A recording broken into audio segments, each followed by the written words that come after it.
મેપના માધ્યમથી સમજવાનો પ્રયત્ન કરીએ કે કયા પ્રકારનું છે. હાલની જો વાત કરીએ તો આજે રાજ્યમાં અમરેલી, ભાવનગર, ભરૂચ, સુરત, તાપી, ડાંગ, નવસારી, વલસાડ, આ તરફ નર્મદા, છોટાઉદેપુર અને દાહોદ આ એ જિલ્લાઓ છે કે જ્યાં યલો એલર્ટ આપવામાં આવ્યું છે કે જ્યાં ભારે વરસાદ વરસી શકે છે અને જેની અસર દક્ષિણ ગુજરાતમાં જોવા પણ મળી છે. દક્ષિણ ગુજરાતના વલસાડ, નવસારી, ડાંગ અને તાપીમાં આજે ધોધમાર વરસાદ વરસ્યો છે. ખાસ કરીને જે અંતરિયાળ આદિવાસી વિસ્તારો હતા ત્યાં ધોધમાર વરસાદ વરસ્યો છે. વાત કરીશું આવતીકાલની. આવતીકાલે શું પરિસ્થિતિનું નિર્માણ થશે, 27 તારીખે શું પરિસ્થિતિનું નિર્માણ થશે એના ઉપર એક નજર કરીએ તો આવતીકાલે આપ જોઈ શકો છો કે વરસાદનું જોર વધશે. અમરેલી, રાજકોટ, ભાવનગર, બોટાદ, સુરેન્દ્રનગર, અમદાવાદ, પાટણ, મહેસાણા, બનાસકાંઠા, ગાંધીનગર, સાબરકાંઠા, વડોદરા, પંચમહાલ, ભરૂચ, નર્મદા, સુરત, તાપી, ડાંગ, નવસારી અને વલસાડ આ એ જિલ્લાઓ છે કે જ્યાં આવતીકાલે યલો એલર્ટ આપવામાં આવ્યું છે, જ્યાં છૂટો છવાયો વરસાદ વરસશે.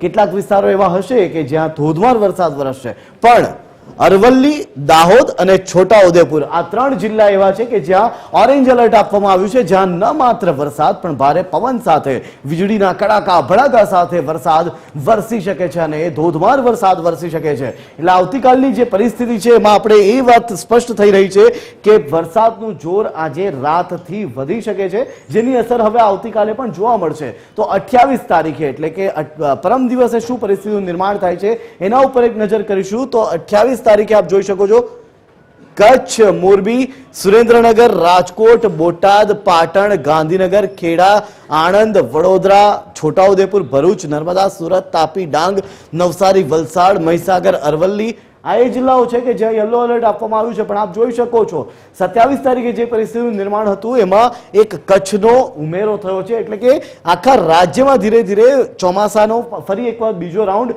શરૂ થવા જઈ રહ્યો છે, જે દેખાઈ રહ્યું છે. કારણ કે રાજકોટ અને કચ્છ જે 27 તારીખે નહોતા ત્યાં પણ વરસાદ વરસી રહ્યો છે. આ તરફ બનાસકાંઠા, મહેસાણા અને સાબરકાંઠા એ ત્રણેય જિલ્લાઓ છે કે જ્યાં ઓરેન્જ એલર્ટ આપવામાં આવ્યું છે. એટલે કે ત્યાં ધોધમાર વરસાદ ભારે પવનની સાથે વીજળીના કડાકા ભડાકા સાથે વરસી શકે છે.